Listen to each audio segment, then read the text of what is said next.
Saintess summons skeletons. By Morn. Chapter 721, The Top. Returned without ceremony to the waiting room, Sofia got Bookie to resummon Pestle. The fairy skeleton looked a bit grumpy. HMMMMRG. Peslem kill. Very shame. Bookie gently patted the top of Pestle's skull. Pestle helped Sofia and brother Perith win, so there's no shame to have. Bookie's right, Sofia confirmed, you did great. The way Zared ambushed you was just too hard to do anything about in that environment, he got me in the same way after. But our coordinated assaults worked perfectly, and with you destroying the shield's stakes, we managed to weaken it enough to force the fishmen out with an explosion. I don't think you could have done any better, so cheer up, we need you for the last fight. Need Pestle? Sofia rose an eyebrow. Why are you acting shocked? You're a permanent part of the team now, we always need Pestle, so get ready to fight again. Ready kill. Pestle sprang up, showing her claws. That's the spirit. Sofia. How is your heart? Did it awaken? Sofia shook her head, sadly, no, but it made some decent progress, a whole 15%, she announced. She was elated that her mana heart showed meaningful progress, up from 51 to 66% awakening, but as she got into a post-battle recap with her skeletons, she realized the wait for the 13th round was going to be agonizing. To make things worse, the list of defeated participants was no longer available, so it was impossible to know who Sofia would face next between Sen and Morn. Left with no choice, she spent the entire time discussing strategy for both with her skeletons. When the door finally opened, she felt ready. The white void seemed brighter than before. Senator the future Seraph smiled at Sofia from the other end of the noisy arena. On both sides, row and rows of seated people were watching and talking between them. Just a glance at the people present was enough to make Sofia's head spin. Kleptras? Tens of them. Human-morphed dragons? Tens of them. Fairies? Also tens of them. And that was just the beginning. Gods, recessed, it seemed they were almost all there, the powerful ones, at least. Amongst the other varied groups, one could find a large contingent of apostles, the largest of them a half-giant armor without a head. Near them, one could observe a good chunk of the avians still populating the planet, and to their left, a full cohort of skeletons and undead, Richard seating among them. Saints and oracles, all the seraphs Sofia knew, Sen himself, and even angels were spread around among the seats. Even Love was seated next to a particularly frightening downsized kleptra, and beyond the rows of spectators, a total of 6 archangels were overseeing the event. Suppressing a bout of nervous laughter, a worrying thought came to Sofia's mind.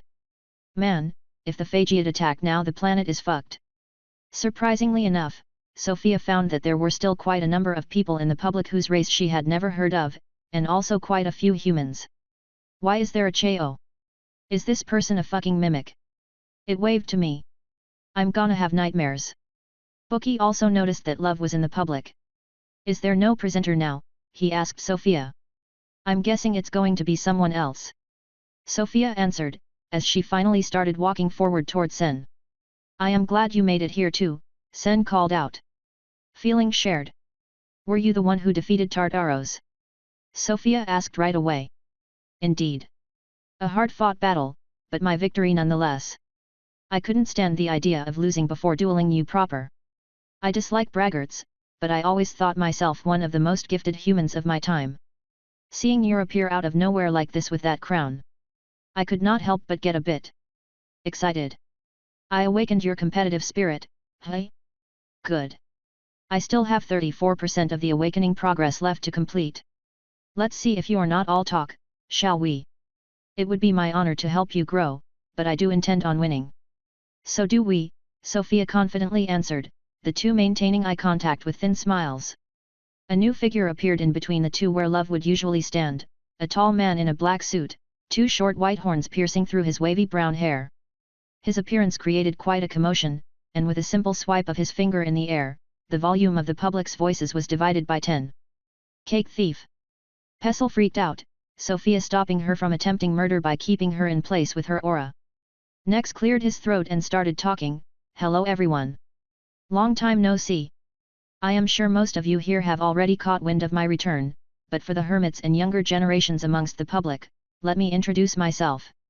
I am Nex, sole remaining administrator of the system, Having only recently returned to Viliadran, I have much to do, but for old time's sake, today, I will once more be hosting the final rounds of the tournament arc. He paused, giving the public some time to react, though they could barely be heard from the arena. I know nobody here paid to hear me chit-chat, so let's get right into it. Today, we witness an unprecedented battle. He turned to look at Sofia. With this 13th round come most of this event's points. Winning here is the final barrier between regular high performers and those who will leave the tournament with a master item. But more importantly, winning your 13th round will give you the honor and opportunity to duel against the tournament master himself for a chance at a special reward and the final gold pin. A trio of star pin appeared in his hands. Let's go a bit differently for this final round. Both sides will pick a pin, and I will randomly select one. If your pin is chosen, you select the arena. If it's neither, I will. Sir Parith, your pick. Nex asked, presenting him with 3 star pins, a copper, silver and golden one. Parith did not hesitate to pick the golden one. Sen picked next, and grabbed the copper. Nex kept the silver pin in hand, and a new set of 3 appeared in front of him. Their tops tips stuck together forming some kind of star triangle, and they started spinning in the air until they went so fast it looked like space was starting to warp around them. With a flick of a finger, Nex shattered one of the spinning pins. Golden shards flew everywhere. That was our pin. Did we lose or did we win? Nex flexed his finger for another flick. We lost. Please don't let Sen win. Please. My luck can't be this bad. Another pin was shattered. Copper. The last pin stopped spinning. It looks like I win, Nex said with a smirk. Was that really random? Sofia couldn't help but wonder, but she decided against asking. What will it be, then? Sen asked. Aha! I did not think I would win. I have not decided yet. Let us see. With so many eyes on us. How about I show you my birthplace?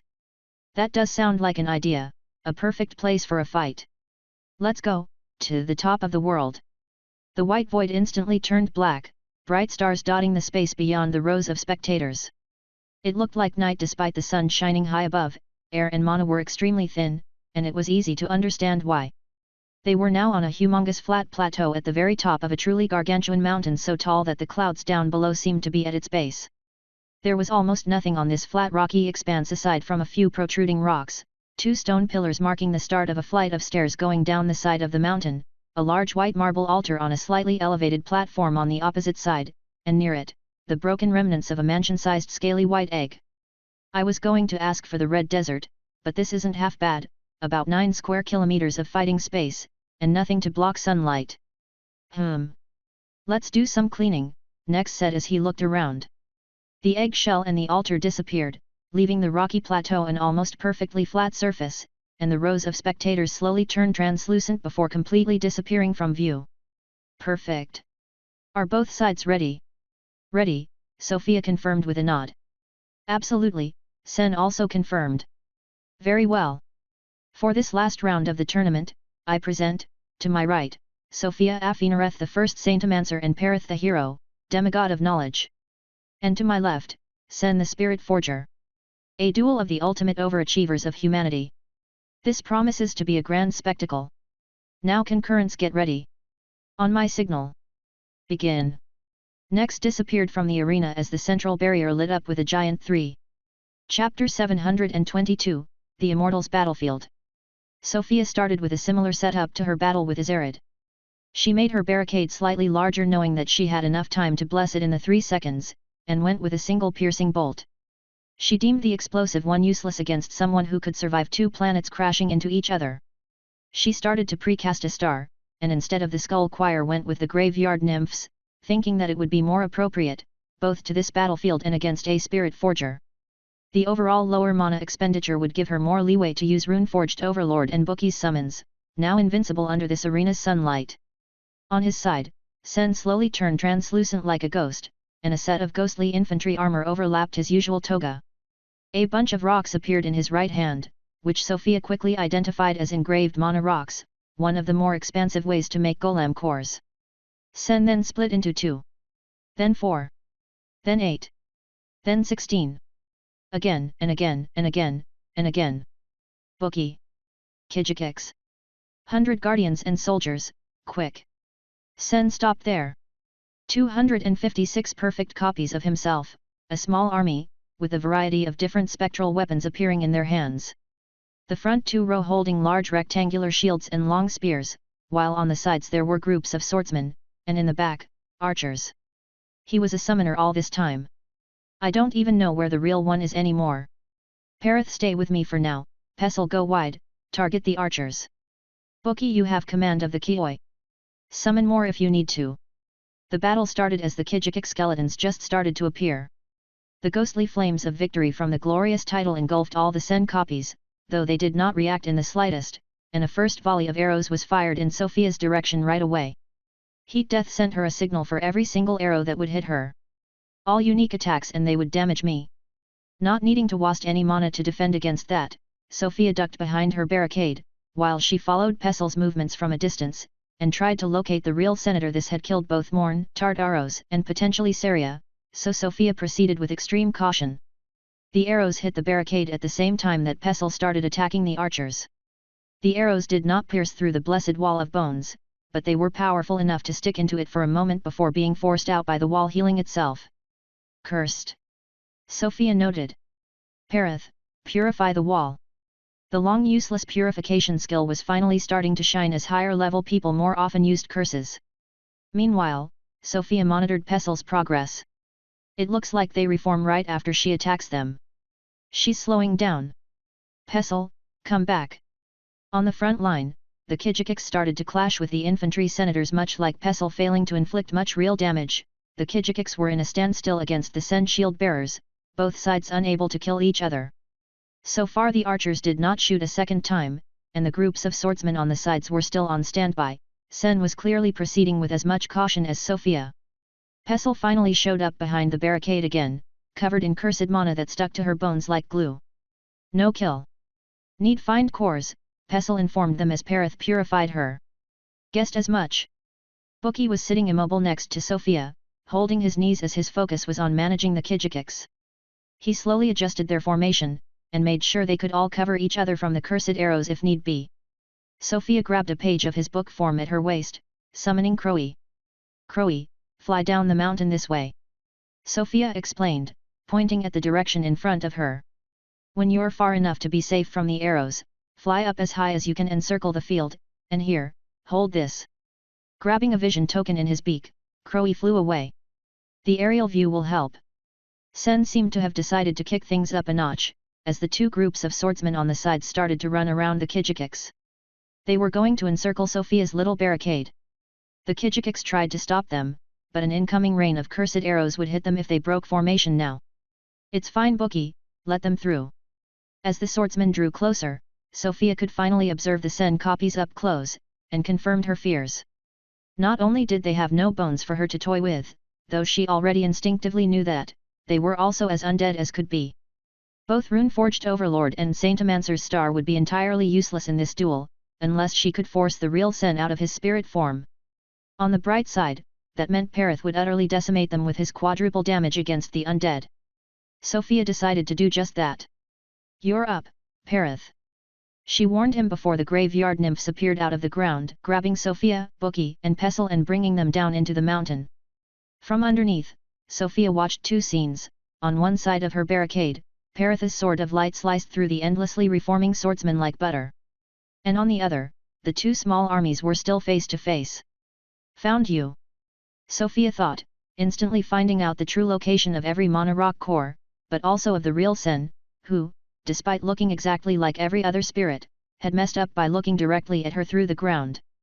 Unsurprisingly, he was hiding among the archers. The archers all pointed their bows at the ground and shot in unison.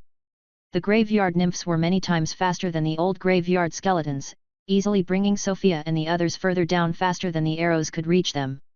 Wait, there's an open space under here.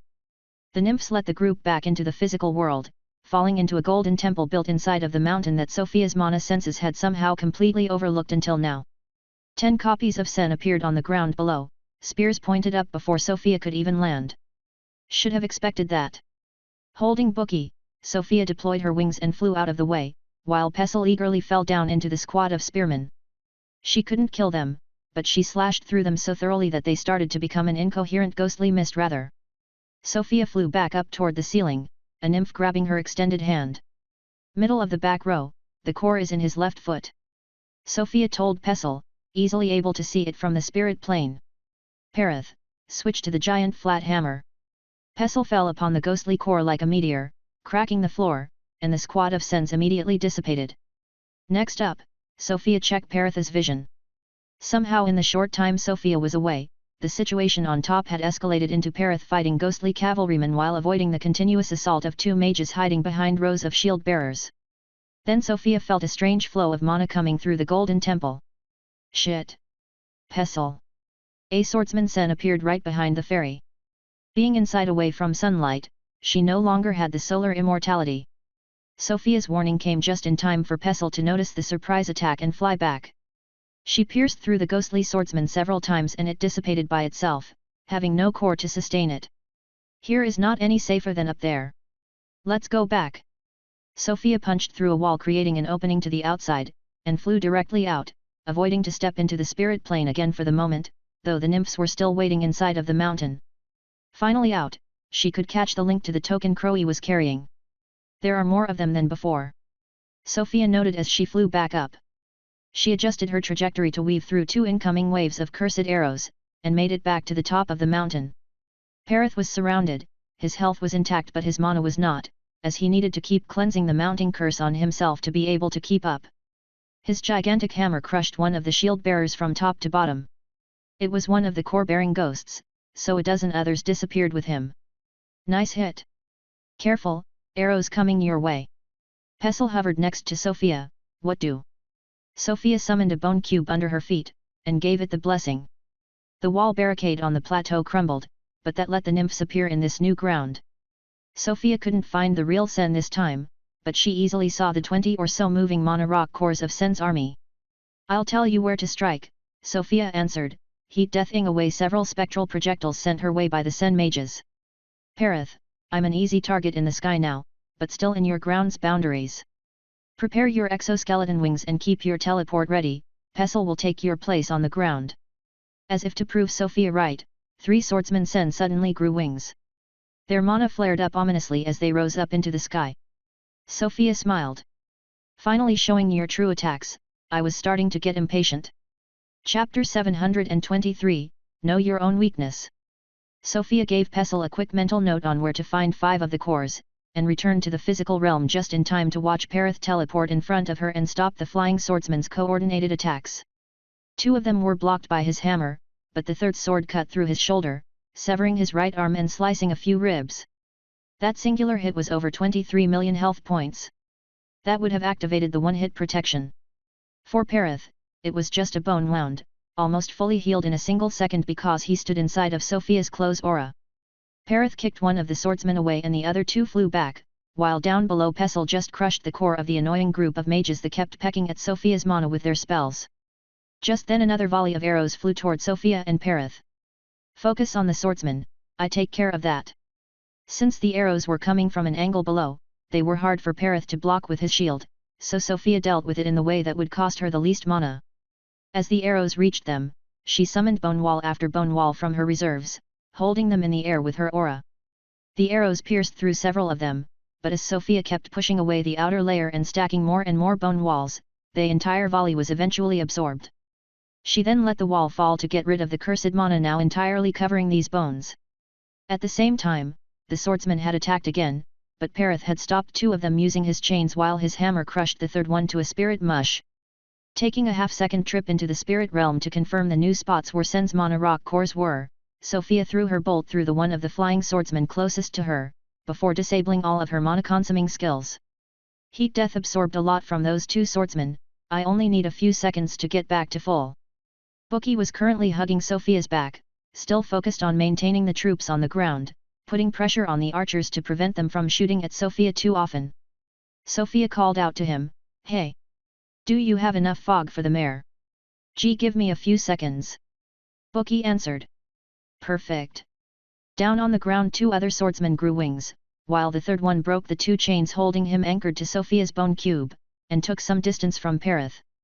At the same time, a group of archers' bows turned to staves, starting to channel a spell together.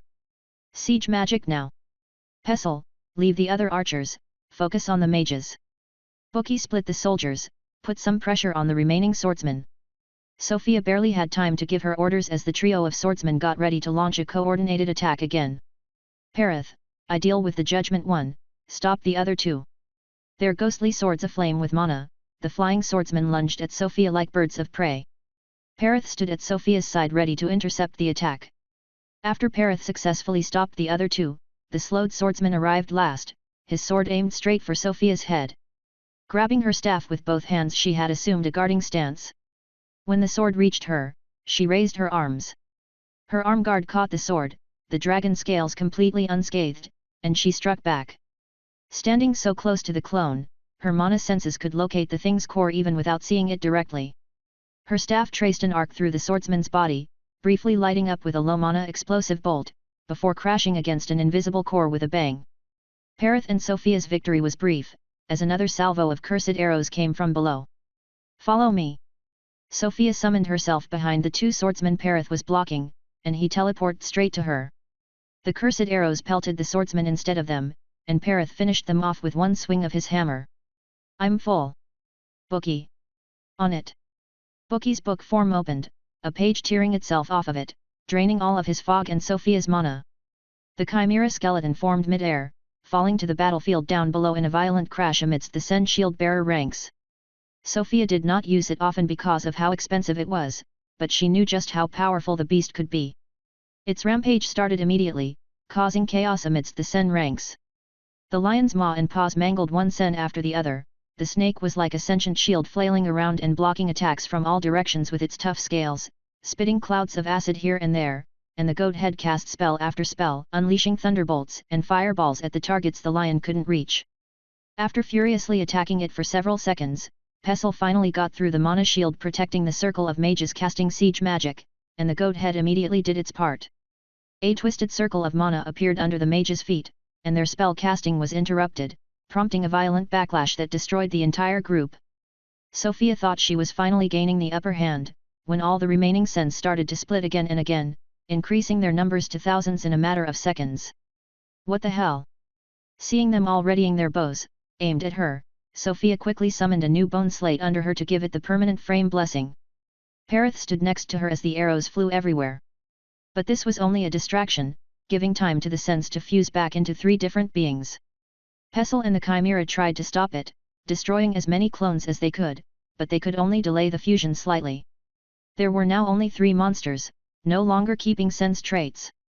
One was an angel-like blurry figure, wielding an extremely long sword that seemed to leave space reeling wherever its blade passed.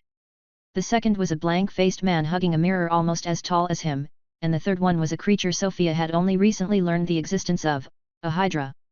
The angel's coming our way, Perith, he's for you. Bookie, Pestle, hold the hydra. I take Mirror Man.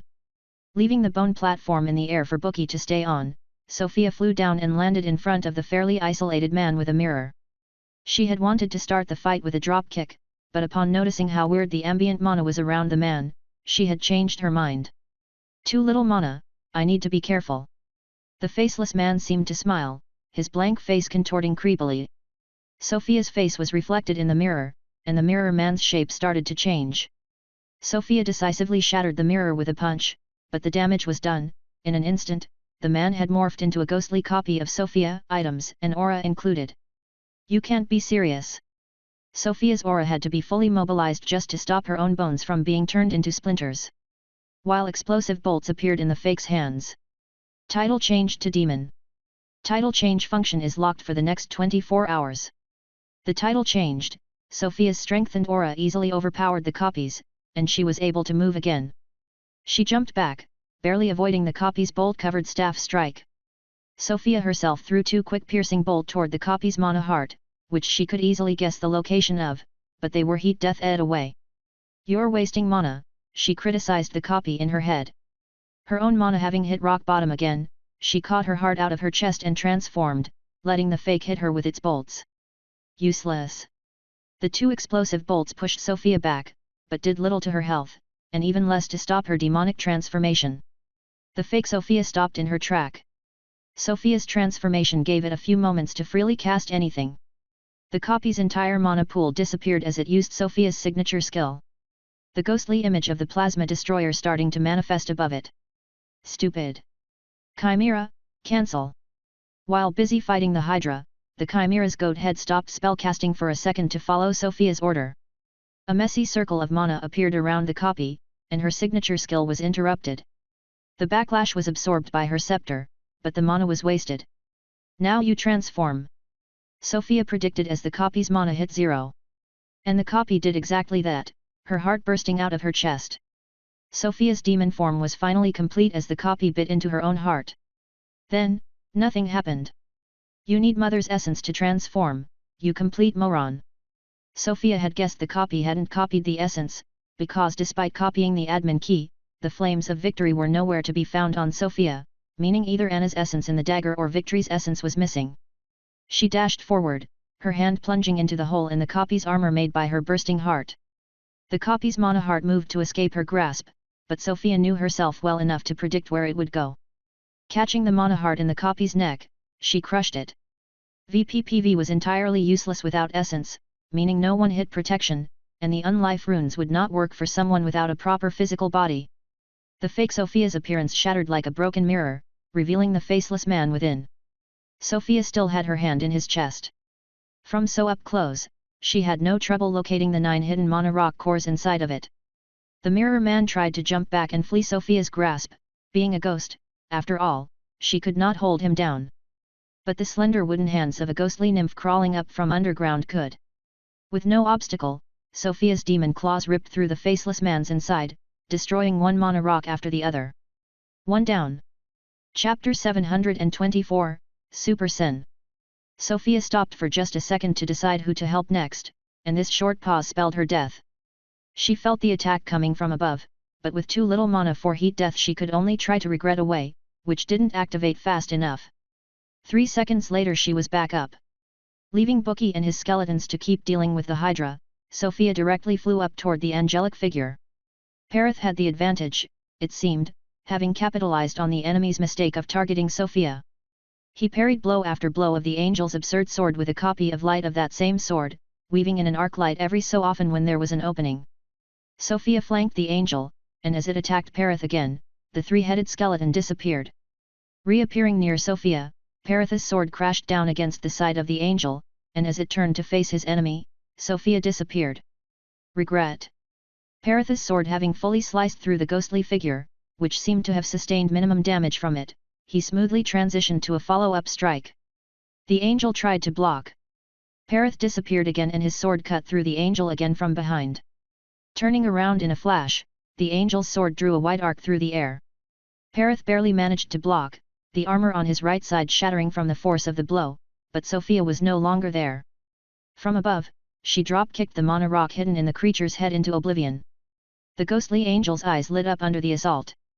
It, too, teleported away, unleashing a blast of pure mana in Sofia and Perith's direction. Summon self. This is what killed me before. Sofia teleported straight up out of the way, while Perith disappeared in a flash of light. This attack aimed at Sofia was the ghost's second stack of judgment, allowing Perith to divine warp behind him. Perith struck again, but this time, his sword crashed against a spherical mana shield. The shield cracked but it gave time for the angel to riposte. With another wide spin attack he split Perith in two at the waist. Sofia stared at Perith's health, which went down almost 100 million, and did not start going back up. Healing block. From where she was, Sofia could barely influence Perith's two halves to stay together. It was messy, but she glued his spine back together while he blocked the follow-up strike from the angel, bringing his health back up by quite a lot. In between two strikes that forced Perith to back up, the angel's back suddenly split open, releasing two smaller copies of itself, holding nets. They flew straight for Sofia, nets spinning above their head. Try. The closest one threw its ghostly net at Sofia. It was much faster than she had anticipated, but still manageable. Regret. Appearing behind the other's back, Sofia plunged her hand in its chest. The small angel died, his net disappearing with him. The other one turned around, unleashing a weaker version of the bigger one's mana blast. I survive this. Sofia flew through the attack. Her health dropped by half, but the angel was unable to react in time to the unexpected counterattack. Like the other one, he died, his mana core crushed between Sofia's claws. It looks like the angel's just about dead. Nex commented, the split focus was a mistake, failing to finish off Perith with the first few mana storms is costing him dearly, now the 2 against 1 is completely unmanageable. It's probably soon time for his final gambit. What do you think, Sen, is your imprint holding up as well as you would have? Probably, yes. It is hard to get back into the mindset I had when I was that young. If you asked me to take control of the imprint I would have definitely fought very differently, now, but I did not have 3,000 years of experience back then. Still, this is not over quite yet. Against Perith, the main angel had switched to only blocking, trying to preserve his mana shield. Sofia gave the Hydra down below a quick glance while she waited for the cooldown of regret. Before it could come back online, she felt strange but familiar mana movements. Something's gonna explode? She easily traced the source back to the angel feverishly defending his mana shield. Perith. Perith immediately dropped everything, teleporting to Sofia. She stored him inside of the painted halls just as the sky turned white. The angel's remaining mana cores exploded. Sofia was blasted away into the horizon by the initial shockwave. She had so much resistance to explosions, this had barely hurt her, but she was quickly losing sight of the arena.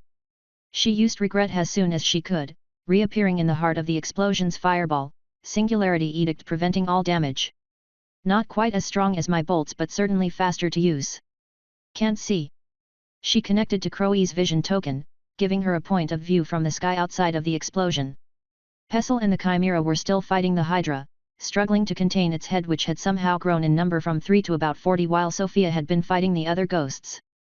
Very few of the Kijikiks were still fighting with them, most either stuck under the Hydra's imposing body or thrown off to the base of the mountain. It looks like it's getting weaker.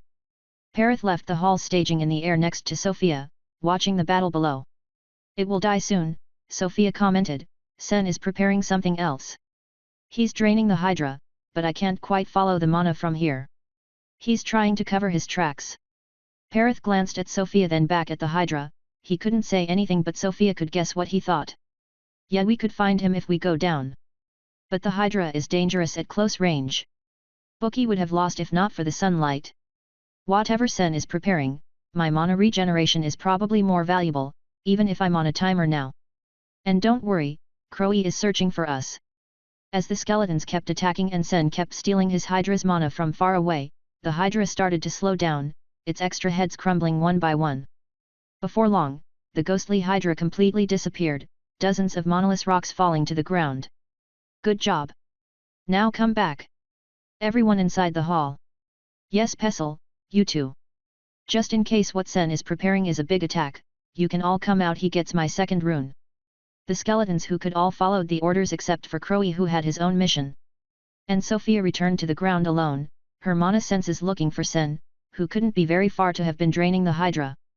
Probably in that temple below. Sofia connected her vision to Crowie who she could feel was now in the temple. Yes, as expected. Crowie had left his vision token on the ground, he pointed at a closed door with an extended wing.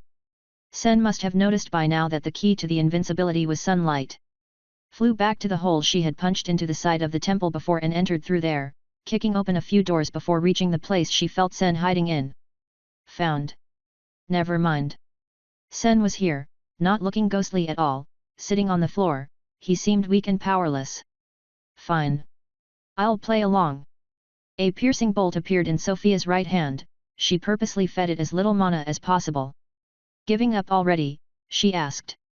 I am just one man. After all, many one man, but one man still. It is pretty rare but I was outnumbered, for once, Sen answered. Many one man, yes.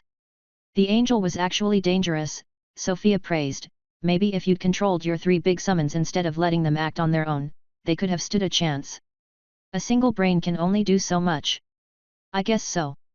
Aha, it looks like you are not quite buying it, hey, the fake Sen awkwardly laughed, slightly leaning back with his hands on the ground behind him.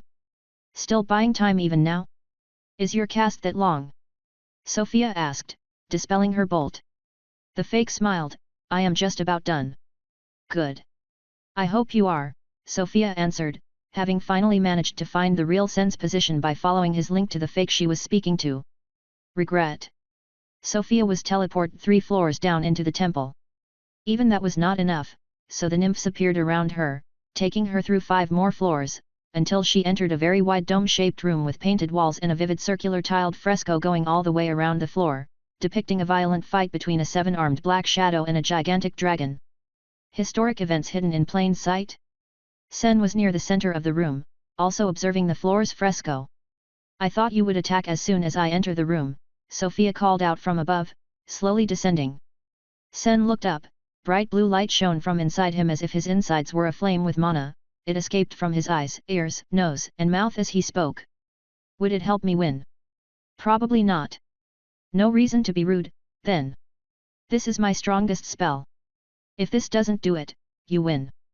Should you really waste this much time when your soul is burning?" Sen smiled. "A few seconds won't make a difference, not bringing the skeletons. They are here. All right then. Hard to believe I have had to use this 4 times today." Sen's mana surged violently, his hair standing up on end defying gravity as every part of his body shone bright blue from his burning soul. A ghostly flaming sword appeared in each of his hands, and he took a static fighting stance, as if waiting for Sofia to signal she was ready. Sofia cast a piercing bolt in each hand. "Show me what you've got, Sen."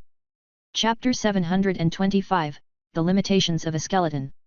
Sofia and Sen both attacked, clashing near the center of the room. Sen was much faster.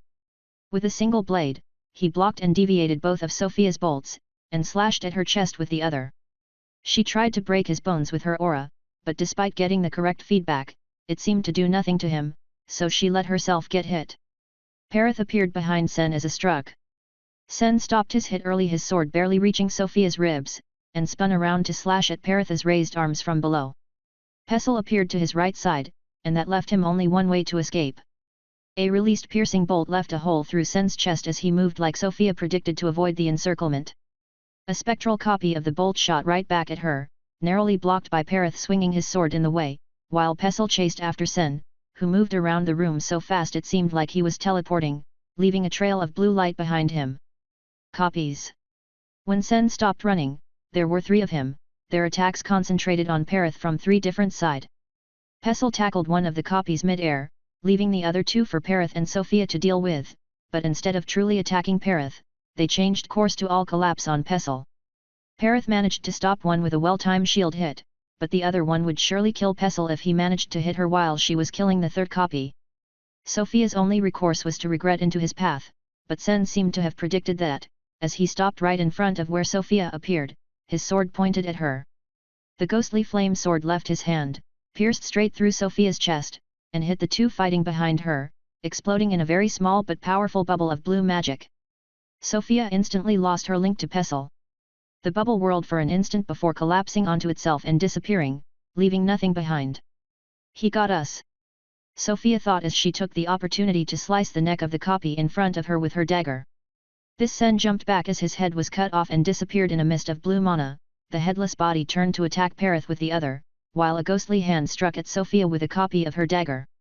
Again, Sofia let herself get hit, carefully managing where the dagger sliced her to lose a lot of health while not cutting through any important muscle. "I need more speed. I can't believe these attacks don't get him any judgment." Finally, Perith's sanctified grounds were ready and illuminated the room, giving Sofia the much-needed stat boost she had been trying to get through crystallized suffering. Even then, Perith could hardly survive the 2-on-1 while taking double damage. Despite the Sovereign's healing, his health was quickly going down. The prior fights had used a lot of his cooldowns and mana, so he was having a tough time keeping up with the copy's speed despite having vastly superior strength. And Sofia had no opportunity to help him. Another Sen had just appeared behind her out of nowhere. She barely managed to heat death away his first attack without even seeing what it was as she turned around, unleashing her second bolt. The real one. Sen dodged the bolt aimed at his head simply by tilting it to the side, and jumped back as Sofia launched herself toward him. Pulling on his bones as much as she could, she slowed him down enough to be able to regret right next to him. Sen's 2 swords sliced her into pieces, but she cared little about that. Her mana heart hidden inside of her dragon scale arm guard, she methodically detonated every bone in his body. A copy of Sen appeared next to him, and all of his injuries seemed to be transmitted to it. The copy fell limp of the floor, its bones destroyed, while the real Sen destroyed Sofia's body enough that it was obvious where the mana heart was. With only 4% of her health left, Sofia no longer even had a head to see anything anymore outside of her mana senses, but she felt the time was right. As Sen lined up his sword to strike inside of the armguard, the skeletal chimera appeared right behind him, ready to pounce. Somehow he managed to jump up out of the way, kicking away the biting snake tail of the skeleton at the same time. Now! Perith teleported to Sofia, leaving the 2 Sen copies behind. With Sen in the air, Perith's sword sliced at him, while the chimera's goat head unleashed a fireball, and Sofia kept all of his bones in place instead of destroying them. Sen's body was split in half and engulfed in the ball of flames. Perith then saw a spectral copy of his own sword crashing down on him. He barely managed to use his shield to block it, but the 2 fake Sens he had left behind attacked at the same time. Sofia felt them coming, but them having no real bones and her mana being quite low, she could do little besides warning him. Perith's 4 shields of light appeared behind him at the last second. They stopped the headless copy's blow, but the other one's sword shot right through the broken shields, through Perith's armor, and pierced his mana heart. The relocation hadn't been fast enough to avoid the blow. The hero, Perith, has succumbed.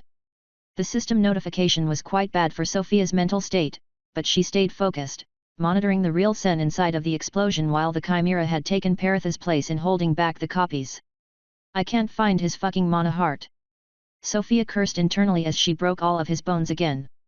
Despite that, Sen stayed perfectly healthy and whole, if still pinned in the air by the aura, while more mana copies appeared around the room to take the damage for him. What should have been a brilliant duel had devolved into 2 fighters on the brink of death holding each other down while their summons fought. The chimera struggled against the 2 copies, but their last all-out assault again Perith had drained enough of their mana that they were manageable. I can't kill myself now. Giving him 3 seconds is too much. Unable to move, Sen tried to send more attack spells Sofia's way, but this was exactly why she was currently only using her aura. She saved mana to heat death all of that away, while she kept breaking his entire skeleton, over and over again. Ah, fuck it. With few options left, Sofia started unloading bones from the painted halls. Tons and tons of bones, flooding the room like a tsunami. The Sen copies tried to fight back against the wave of bones, but they couldn't, not with the chimera taking every opportunity to pounce at them. By making it harder for the copies to access her, Sofia also made the chimera's task of protecting her easier. It did not take long to flood the entire room. Sofia kept breaking Sen's bones. Every time she did, she monitored where the copy taking the damage for him appeared, and she pushed out the bones to fill up this space. She could have tried something else, but this seemed like a good way to apply constant pressure. Every time Sen's bones would have shattered, another copy of him appeared further and further away in the rooms above. They were ghosts, not pure spirits, so they needed empty space in the physical world to manifest. Who has more range? My aura or your mana? Let's see. Slowly the entire mountain temple started to fill up with bones, until the little pocket of air where the copies and chimera were fighting at a standstill was the last place left Sen's damage-taking ghosts could appear. With the last push of her aura, Sofia filled that space up, and broke Sen's skeleton one last time. This entire time, he had been so close to her he could almost reach her, but just like her, he was stuck. The bones shattered, and the violent injury sending Sen's mana into disarray, it all but revealed his mana heart's location to Sofia. The bones all around his body finally had an opportunity to get in, entering through every wound. In a bone shell, slowly, a dagger had wormed its way through an ocean of bone, from the ground to Sen's vicinity. Sofia's aura opened up a path. Held still by the foreign bones wriggling inside of his body, Sen's mana heart could not move. Round 13/13, win. Chapter 726, Under the Sun of a Lost Crown. And there you have it everyone. For the second time this year, we will be able to proceed to the grand finale. Nex announced, I know you are all eager but alas, as you know, we have to give our contestants some time to rest, so I will see you again in half an hour. Be ready, this one, I think, will be extra special. The world faded to black with Nex's voice, and Sofia soon found herself fully healed, in a new place, Perith sitting next to her on the side of a luxurious bed with sheets of blue silk. Sofia turned her head to look at him, his feelings were hard to read, as he was completely still. Feel fine? Sofia asked, we won. Perith slightly nodded, but Sofia could feel his uneasiness. You fought perfectly, Sofia reassured him, having you temporarily die for me to stay alive's always been our strategy, hasn't it? This win would have been impossible without you, so don't be like that. Perith nodded weakly, his hand reaching to glowing rock floating in the middle of his chest. We just need to find a way to fix your weak point. Maybe you could store your mana heart somewhere safe like the liches do? We'll have plenty of time after the trial to work on that. For now we just have to focus on that last round. Letting go of his mana heart, Perith approved, standing up and walking to the bedroom's window to look outside. From where Sofia was sitting, she could only see the blue sky, but her mana senses already showed her a wider picture. She joined Perith at the window. Lords! Is this also a real place? Sofia and Perith were in a circular room at the very top of a tall ivory tower.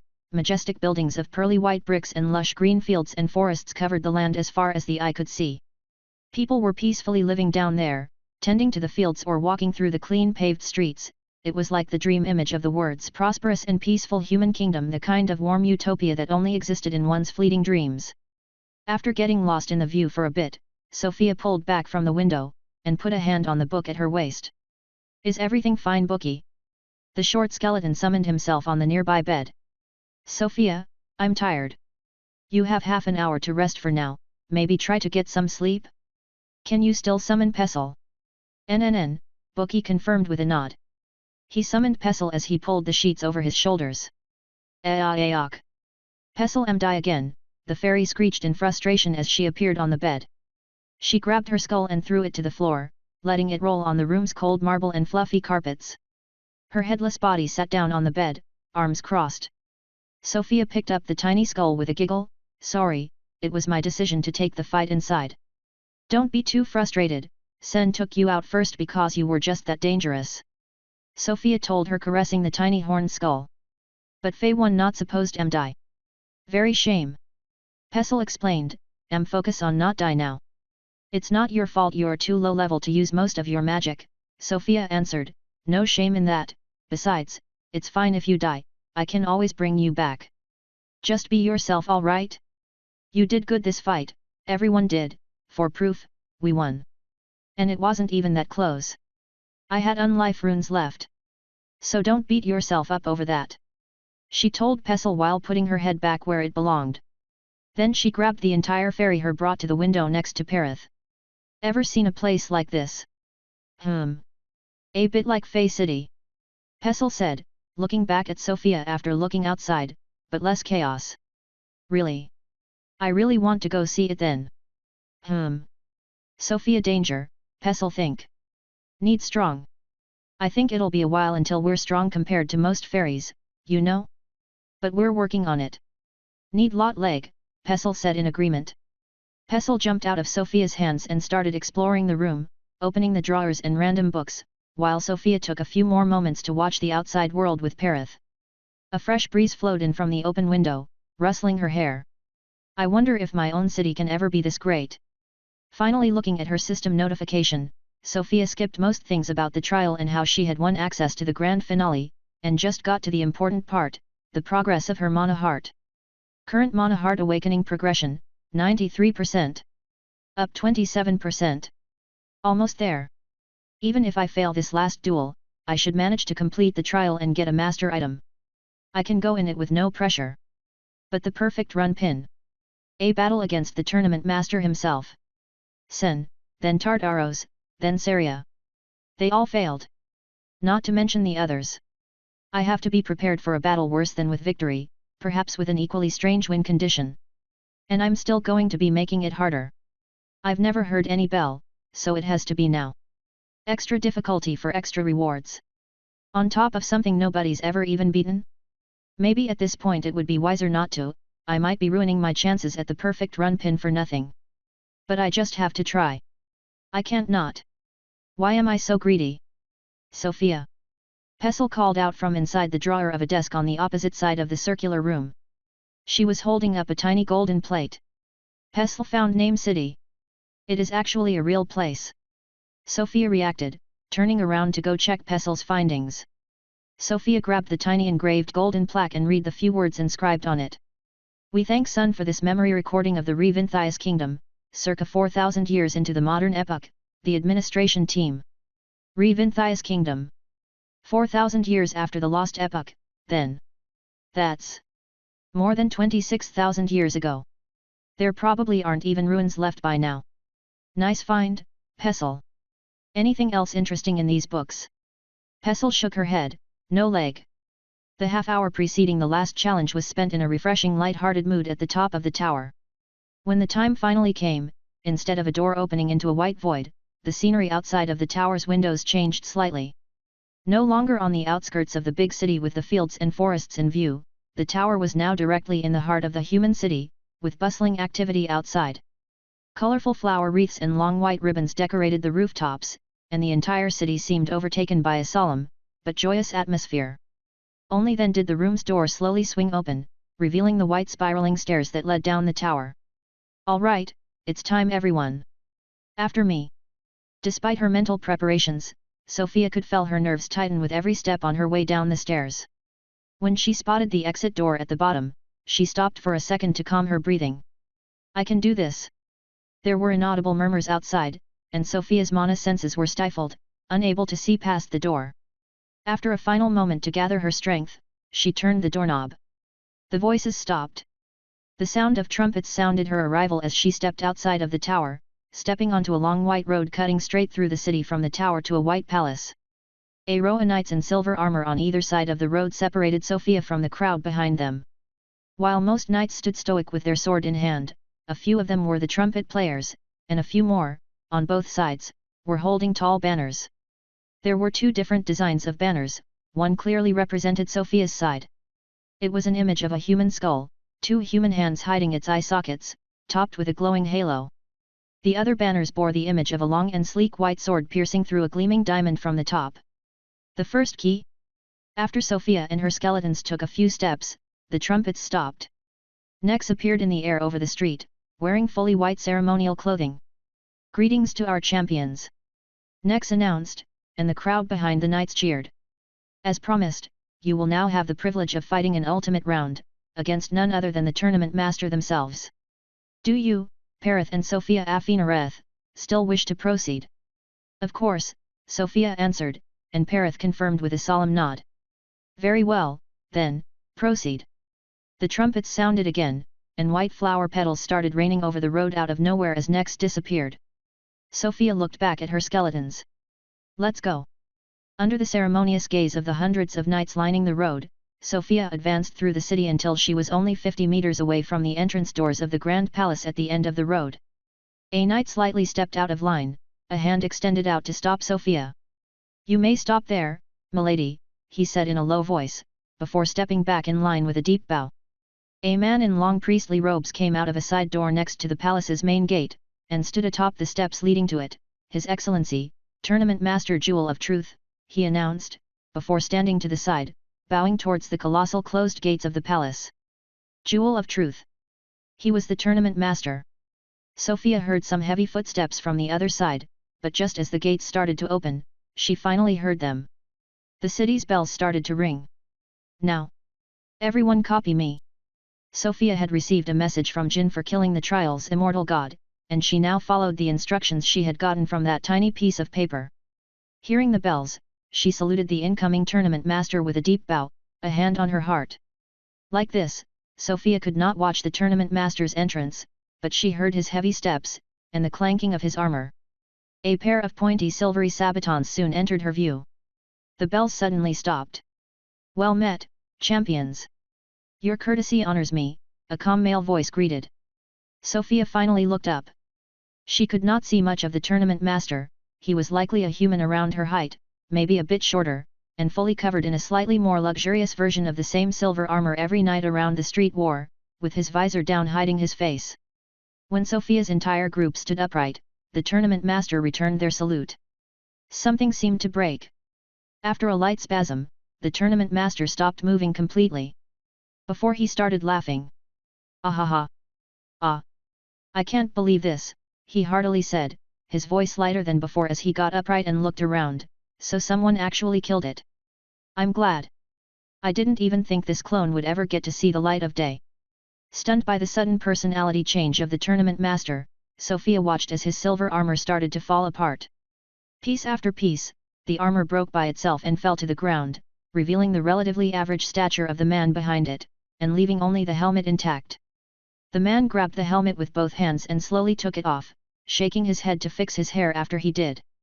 He smiled at Sofia. "Not a face you expected to see?" he asked. There was no doubt in Sofia's mind as stared at the man's face, and the ominous suspicion that had formed at the back of her mind when she saw the banners turned out to be correct. Jin. Chapter 727 Heroes. "That certainly explains why this jewel of truth had such absurdly high scores," Sofia answered the admin. "Ha, easier when you designed the events yourself, right? Now give me a second." Jin used magic that Sofia recognized, a twisted version of her toy box freeze. It seemed to do nothing, but that was just a testament to how smooth the freeze had been. "I see," Jin mumbled to himself, "Anna's not watching," he said with a sigh. Catching a subtle change in Sofia's expression, he addressed her again. "It's my fault, isn't it?" "Yes," Sofia bluntly answered, "you might want to talk to Nex about it." "No," Jin answered, "I just locked him out, actually. He can still watch, like the others, but nobody will be able to interfere in our battle now." "So you're not going to try to help Anna?" "No," Jin continued with a bitter smile, "she and I both always knew it would end this way. I'm nothing but an unstable clone, what good could I possibly do in the short time I have? I trust Nex will be able to solve the situation, in time. My duty now is to test you. It's your business, I suppose.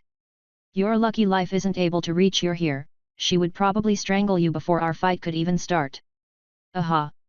That she would. We have a tiny bit of time while the terrain loads. Any more questions for a long dead man?" "Long dead? As of the latest news you stranded yourself in space trying to reach Earth, I think," Sofia answered. "Well, to the people here I might as well be dead, same thing, really. How long has it been since you disappeared?" "Not sure, but the system has been running for a bit over 3,200 years. "That long? Well, I didn't really expect this hidden bonus to ever be found, so it's quite short, in a way.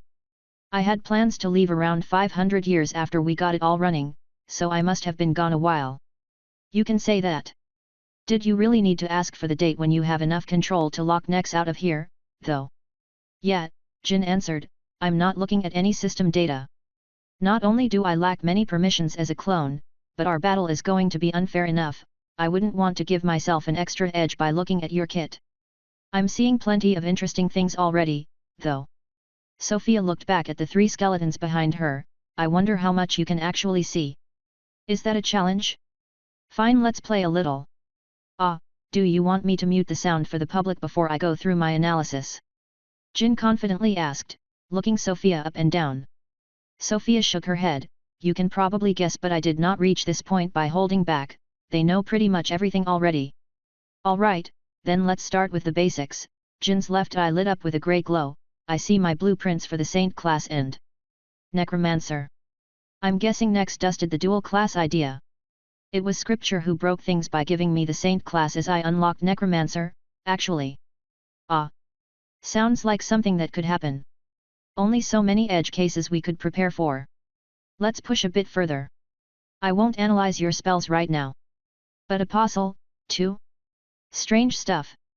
You've got way too many essences. Your soul is absolutely fucked sideways, and your evolved race looks like something Clint would have made up after one too many pints. Ah, wait, your mana heart is a bit weird too. Did you get the extra ranks? All the way to ultimate rank, Sofia confirmed. No wonder you'd reach this far then. I wasn't even sure that could even work. Did you use a compound sun and death essence? Afinareth. Oh. Oh. Yeah. Alright, Jin said with a series of nods. Well, I'm not going to dig any further. I'd like this clone to at least live long enough to do its job. Let's switch to your team. I see you got the twin rule set with the big guy here. Demigod. Yes. He cannot talk as a result. Interesting penalty. Probably knowledge, correct? Yeah. Well, good new, big guy, you just need to ascend and you should be able to speak. Easy fix. Then we have a monolith face skeleton. I'm Pestle. Nice to meet you, Pestle, I'm afraid you will not be able to have much fun in this on, sorry about that. And the third skeleton. Yeah, no, I don't really understand you, sorry. Hero framework with Sun's blessing is impressive enough, but your blueprint is a... Can you prevent the public from hearing us for a second? Sofia asked. Sure, speak up. Bookie here is orator's creation, Sofia explained the origin of the skeleton hiding behind her left leg. Jin's expression froze for a second. I see. Definitely a surprising group. Then again, it would take at least this to kill a trial prop set to be immortal. Oh, we found your time magic notebook, too, Sofia told him. That old thing? Ah, I see you got the ascended skill. Was the cake still good 3 millennia later?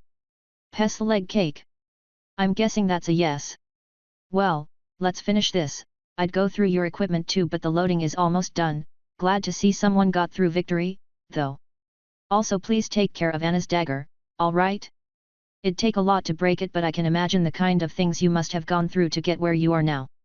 I will, don't worry.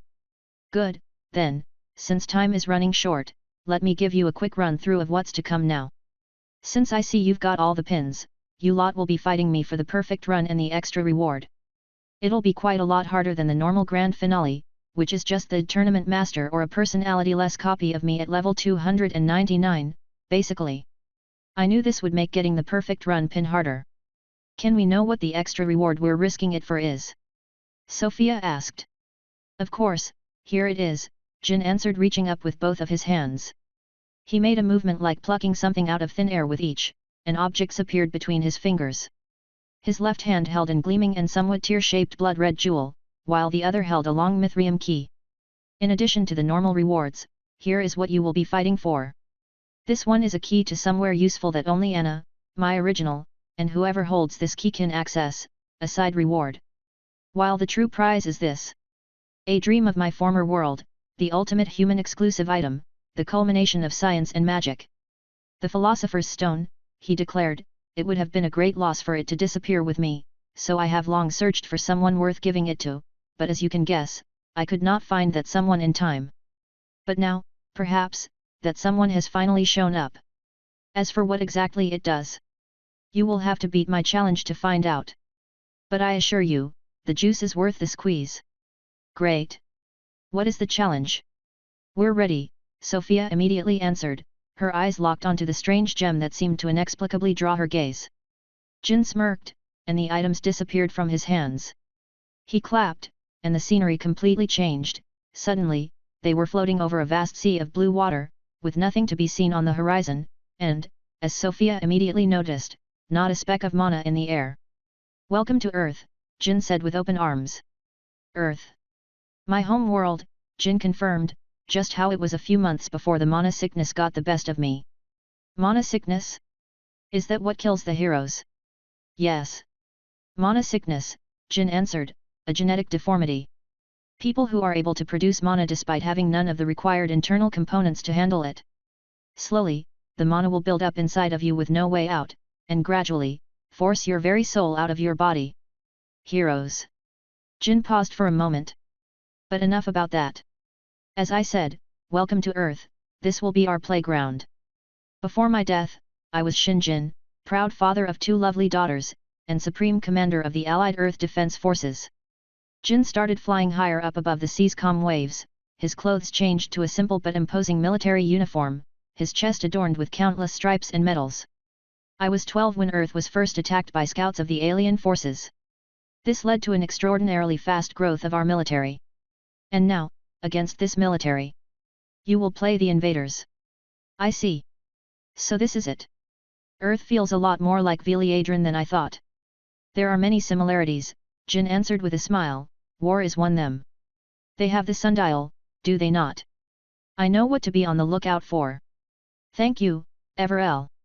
Jin turned his back to the group and closed his eyes, savoring the moment, the calm sea breeze and the sound of the waves under the evening sun. During this moment of silence, 4 system windows appeared in the corner of Sofia's vision. Objective 1, survive until I expire, reward, gold star pin and 500 TP. Objective 2, locate me, reward, Jin's second spare key. Objective 3, eliminate me, reward, the Philosopher's Stone. A friendly tip from the Supreme Commander, cowardice is not an option. Challengers.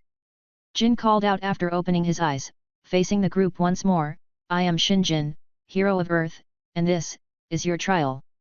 In a bright flash of light, Jin disappeared.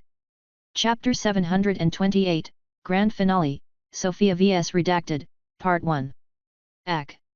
Pestle cried out as she fell into the water. The magic holding the group afloat had disappeared with Jin, and with no ambient mana whatsoever, Pestle couldn't fly. Sofia's aura fished her out of the sea. Wait in the hall for now, we'll find a way to get you some earth leg, don't worry. Leg. Pestle disappeared into the painted halls. Meanwhile, Bookie was only floating because he held onto Sofia's leg, and Parith was using his air steps, though they would not last long. Everyone get inside for now, until I find land at least, Sofia ordered. With the skeletons out of the way, Sofia observed her surroundings, standing on the air above the ocean. Looks like evening but it could be early morning too, hard to tell. Blue sky. My Monoregan and Bookie's blessing both work despite this not being the correct sun, just like during most of the trial, that is nice. The divine essences seem to work as well. I assume they wouldn't on the real Earth considering how far it is from Veliadron. So really the only environmental issue is the lack of mana. Gravity feels fine. Sofia bent over to scoop some sea water in her hands, tasting it with the tip of her tongue. Definitely just salt water. Same as us. Sofia looked up again. One sun, one moon. Their moon is quite small. Or is it just further away? Looks quite similar beyond that, though. It looks like there's stuff on it. But I can't quite tell even with the zoom. Ah, bones? Sofia extended her hand, and a small fish surged from the depths to land into her palm. Since there's no mana anywhere I have to use my own mana for my aura to work. This is a bit bad. She observed the fish. It looked like a fish, one she had never seen before, but nothing special. Not the tiniest speck of mana in there either. But my aura still reacts as long as my mana makes contact with the bones. Mana seems to go through it a little easier than a regular animal. Interesting. Throwing the choking fish back into the water, Sofia jumped up a few times. Oh whoa! The horizon is so curved. And the atmosphere so thin. It's getting slightly black already. Earth is tiny. She jumped up a few more times. I'm around 20 kilometers up now I think. Can't see many stars still with the sun in the way but there are a few. Wait, this one's moving. No, most of them are moving, what? These must not be actual stars. And I can't see land anywhere even from this high up. Sofia took some time to think above the clouds. So, we are the alien invaders. Escaping into space likely isn't an option considering Jin's final tip, though I wouldn't have done that anyway. Maybe those fake stars are the danger? It would make sense if they have protections in space if the enemy is supposed to come from there. In that sense starting already on the planet might be to my advantage. Also I'm supposed to find Jin, but surely the humans here will also try to find me, if Jin isn't already sending them my way. I'd better start moving. Dropping back down to the sea level, Sofia tapped the book at her hip and grabbed the saltwater spinefish's page. For once her aquatic mount was really going to shine. Sitting on the back of her big fish skeleton, Sofia tried to remember her conversations with Alith about her world. So, the sun rises from the east. They have cold regions at the north and south like we do, but here feels pretty hot, so I'm assuming I'm near the center.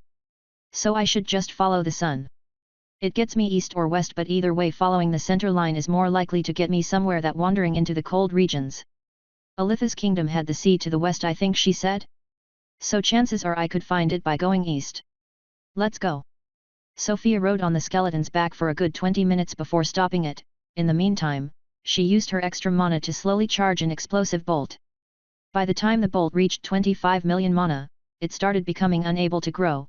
Sofia just couldn't feed it enough mana fast enough, so she only kept it stable with the mana she invested in it. The heat of the bolt in her hand was creating a lot of steam so she could not see far anymore, which she found annoying, hence when Sofia sent her mount into the hall and started jumping upwards again. Surely I can see land now. Ah, what's that? A boat? Using her left eye's zoan, Sofia observed the thing she had just found, which looked like a floating hunk of metal. Oh, it is, huge metal ship. That's a lot of humans on there. All level 1, right? I can't underestimate them, though, considering the power the sundial had. No one's looking my way, but they look panicked already. Did they find me before I could see them? Well, I'm basically as bright as the sun now with that damn thing I've been channeling, so it's not too strange. I'm at war with them now, so should I just bolt the boat? Feel like a waste of mana. Let's just... Sofia crouched on the air, tensing her muscles, and jumped. Like a meteor falling from the sky, she was aimed straight for the slow-moving ship.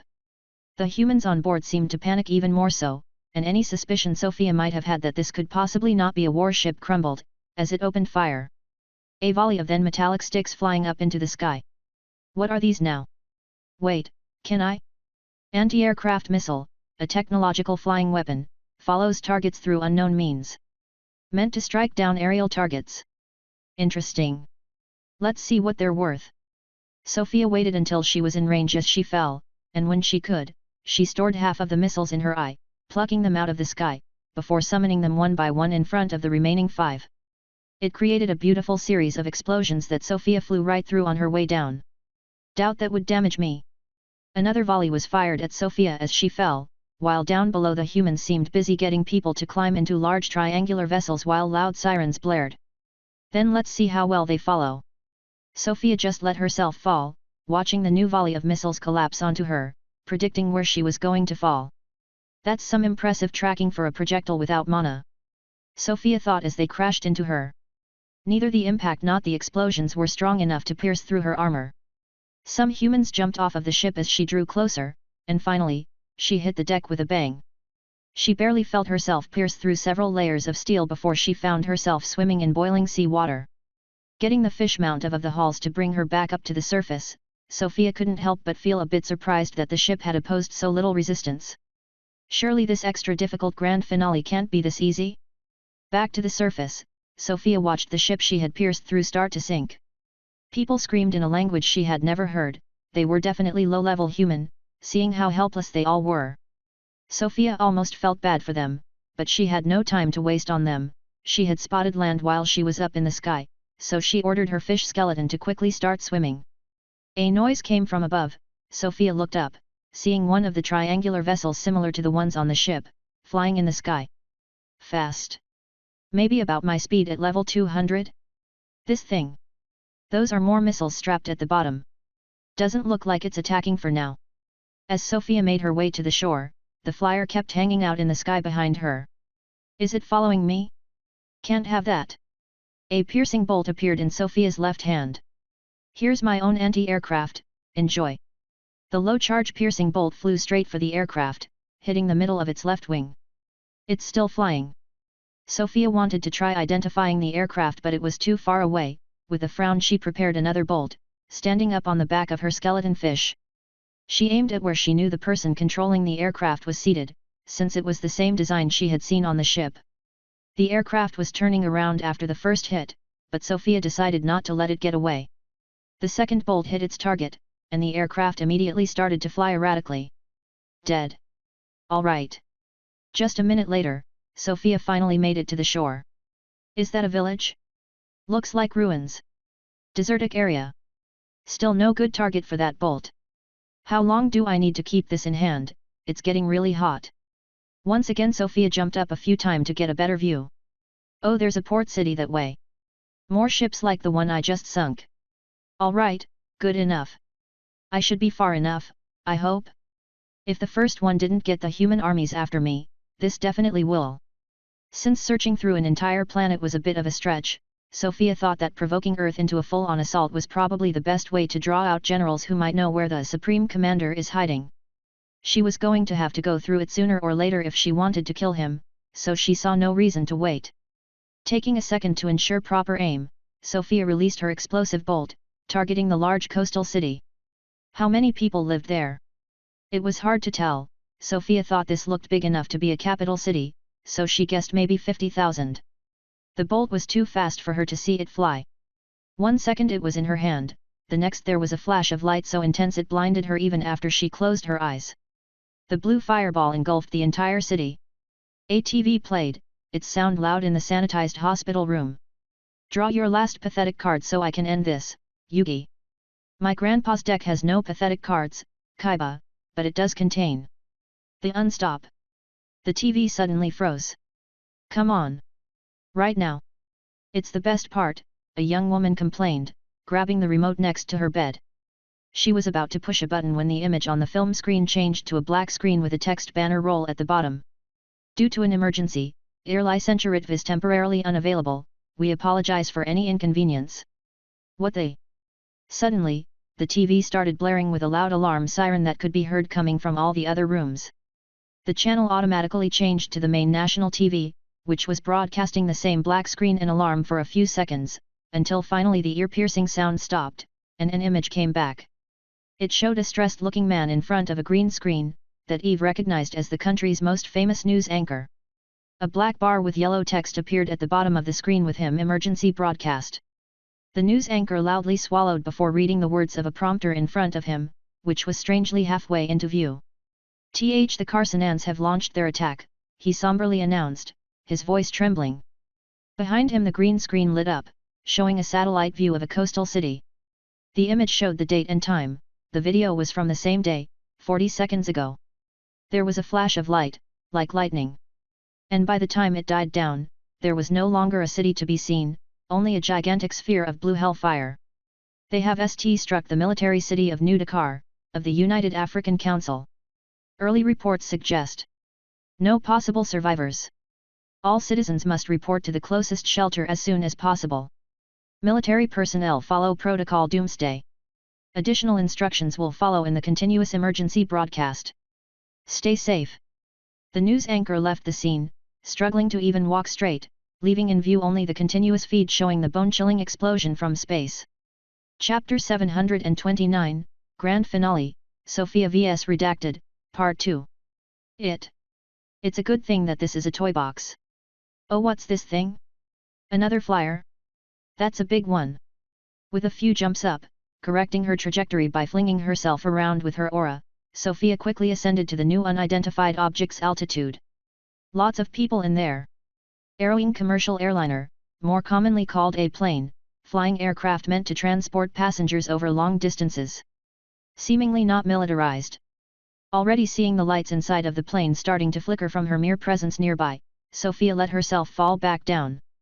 At least I know not to strike those down. There are probably big military ones too, though. The question now. How do I find Jin?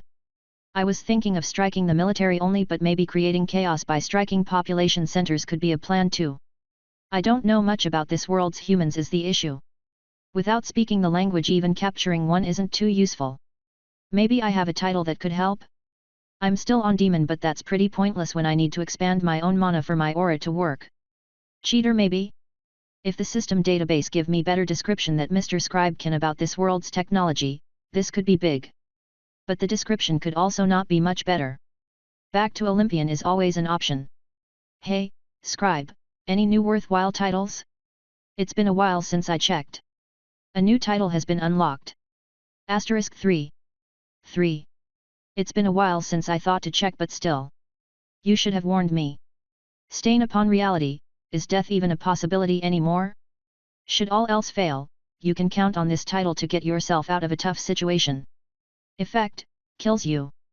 /ephemeral/, this title will be lost upon use, but can be regained by dying 100 times afterwards. Hey. Well, I get why this one you probably weren't too excited about. Then we have two uniques. Unique idol, everyone has their eyes on you. Awarded for holding the all-time spectator record of the 4th trial. Female version. Effect, 500% bonus to total charisma. /ephemeral/, this title will be lost if someone breaks your record. Is this a I want to be infertile title?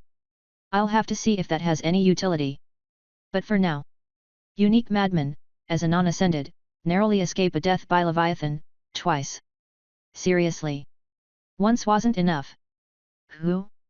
Why? Do you hate life that much?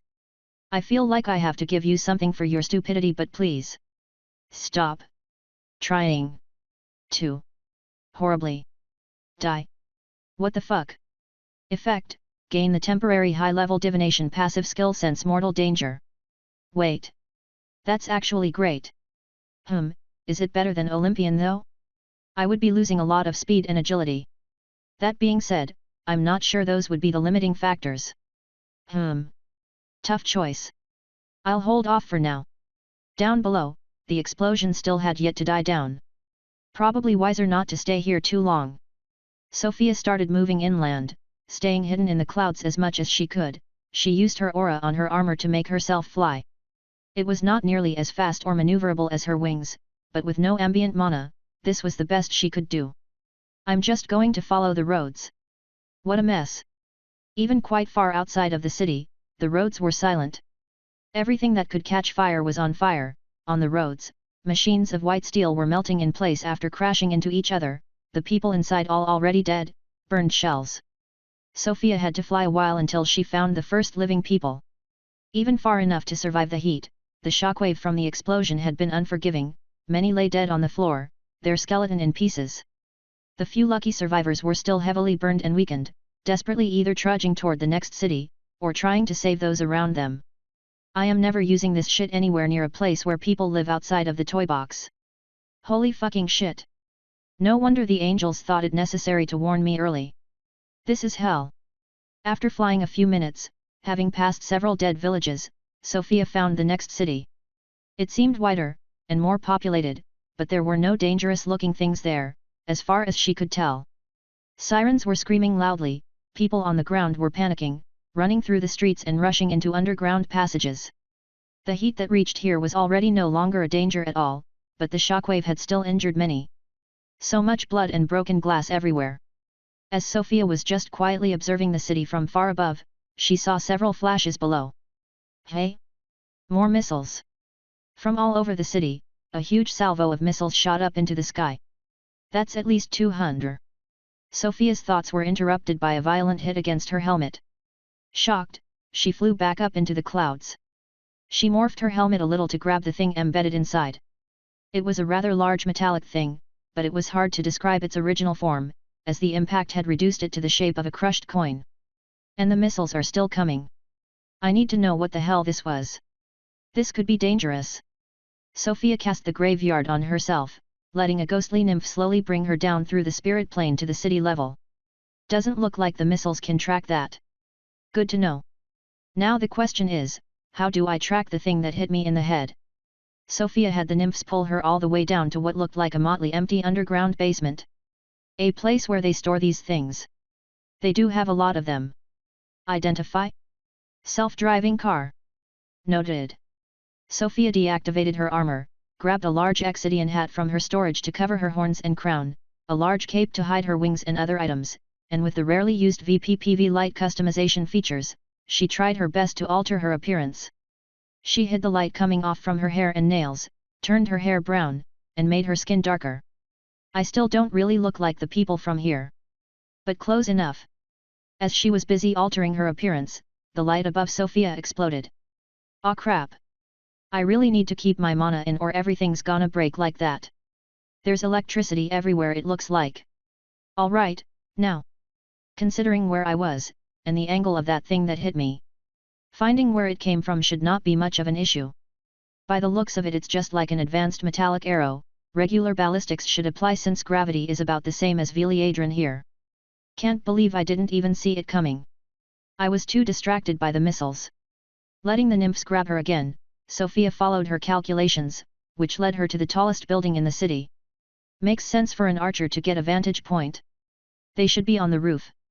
Going up the building's many floors through the spirit plane was quite a strange experience, as even with the vague shapes she could not even begin to understand what she was looking at most of the time if it wasn't a door or a chair. Not many people still inside, they evacuated surprisingly fast. Now, can we find a straggler's soul anywhere near the top? Yes. Targets located, 2 of them. The nymphs lifted Sofia all the way up until she was right behind the duo on the top floor, letting her back into the physical plane there. They were a man and a woman, in fully black clothes. The man was crouched, staring at a strange green screen showing a lot of circles and lines, while the woman was lying on the ground, looking at the sky through a strange object on a bipod. How do I do this now? The man seemed to notice Sofia's presence, grabbing something at his waist. He abruptly turned around, shouting something incomprehensible and pointing the object at Sofia.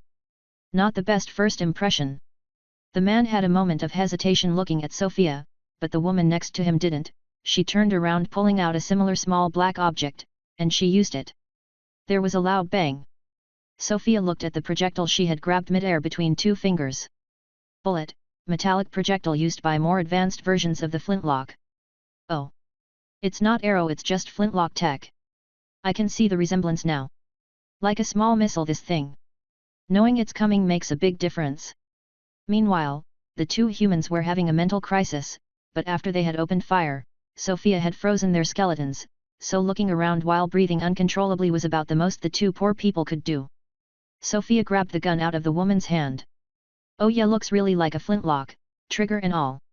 Awkwardly holding the pistol, Sofia shot at her opened left palm. The bullet crushed itself against her skin before bouncing off. Maybe the strength of a level 100 archer? And just anyone can use this? That's not what hit me before, though. That thing she was looking into maybe.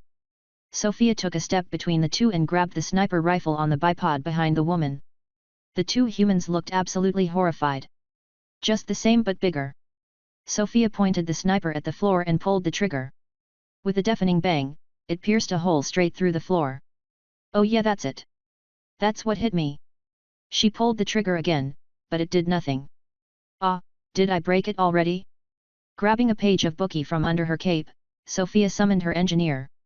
Here, take these, she told him, tossing him the gun and the sniper rifle.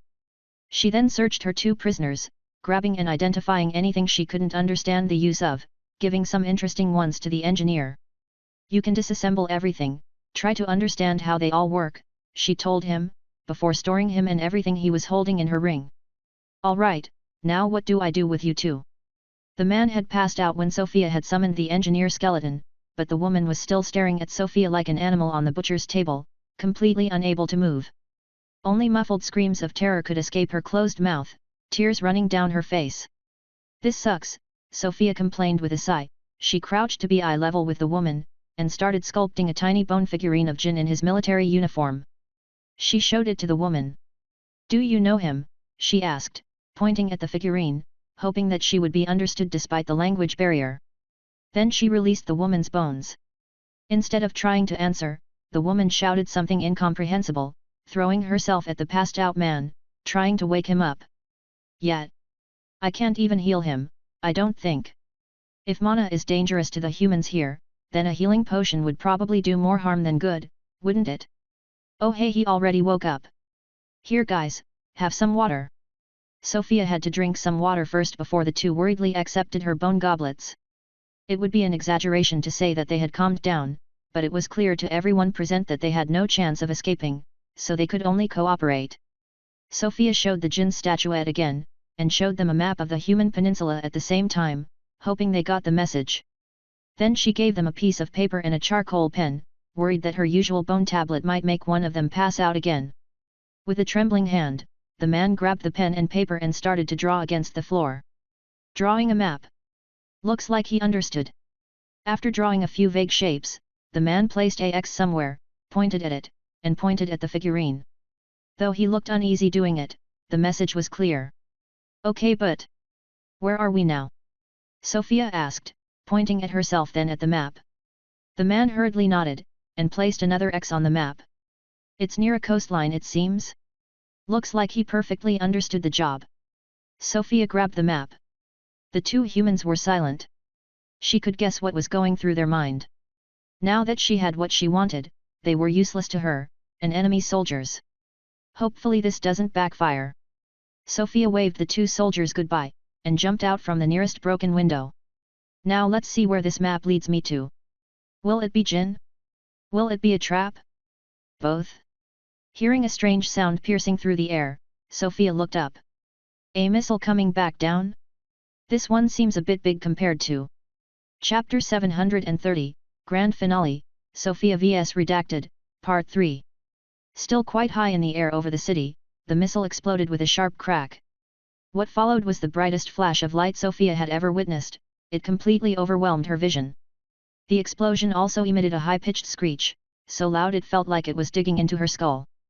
Electrical shocks coursed through Sofia's body that she couldn't avoid, and as the light started to die down, a strange spicy smell assaulted her nostrils and her throat. The entire city was suddenly engulfed in a smelly red mist. With a few quick jumps, Sofia left the city, escaping the red cloud. Coughing a few times, she spat out some red goo on the sandy ground. The hell is this? Neurovale, I only have the name, some kind of non-lethal poison gas, I think. Non-lethal? They're trying to spare the civilians at least. But then their goal must be to get me away from the city. Sofia looked up, still slightly disoriented, but it did not take her long to spot several planes hiding among the clouds, even if the sound they made was still covered by the previous missile's violent screeching that hadn't yet stopped. Do I get rid of those?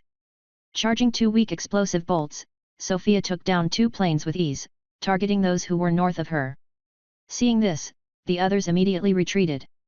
Sofia still managed to shoot down 1 more, her 4th bolt barely missing its target because she couldn't predict its sudden turn. Lucky you. But now none's going the way I'm going, I should be able to lose them. Let's go. Sofia started running toward what she guessed was the northeast. She tried to follow the map the soldier had drawn for her. Whether it would truly lead her to Jin, Sofia had her doubts, but at least she was going somewhere now, instead of searching randomly. After running for a few minutes, she couldn't see any planes anymore, and she sneezed out more red goo a few times as she ran. Regular poisons are pretty useless against me at this point. The area is turning more desertic by the minute. The perfect place to explode me with no civilian victims, but I think they lost me, for now. Running for long minutes, getting further into the desert, Sofia was starting to relax a bit when she heard a sudden pop.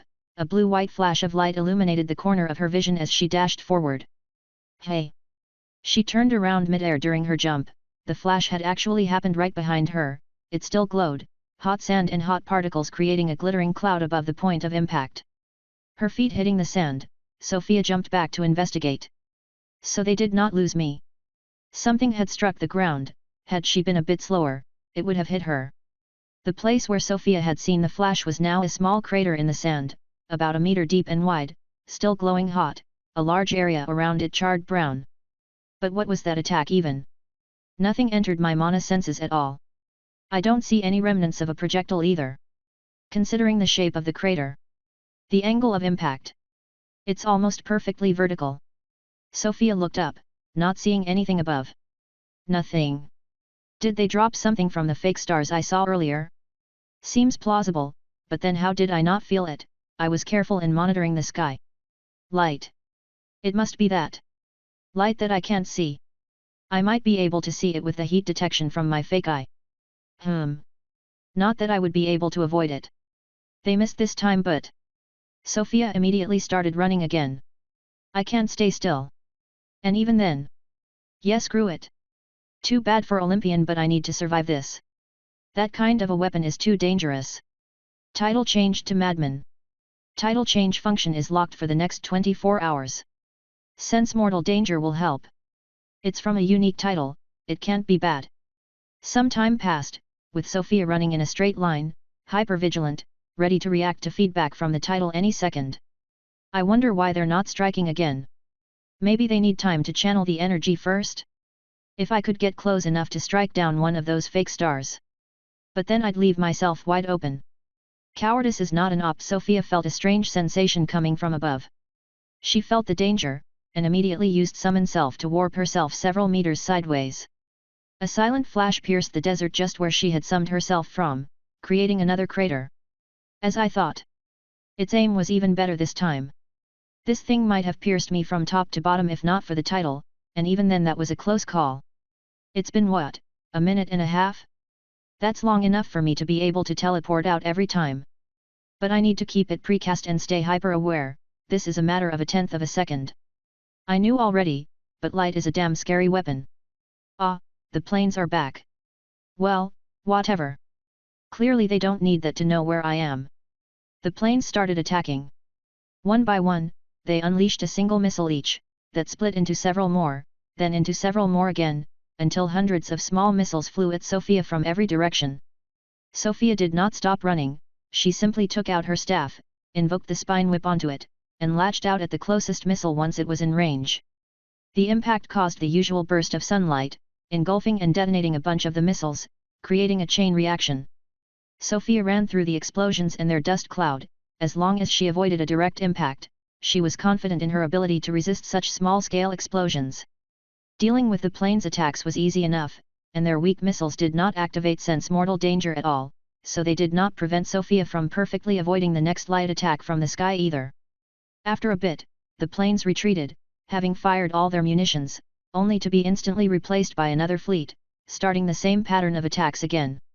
This circus continued for a few minutes, Sofia running through the desert, doing flips around waves of missiles, jumping through explosions, and teleporting away from deadly strikes of invisible light. Until suddenly all the planes left. All out of bang? The answer came a few seconds later.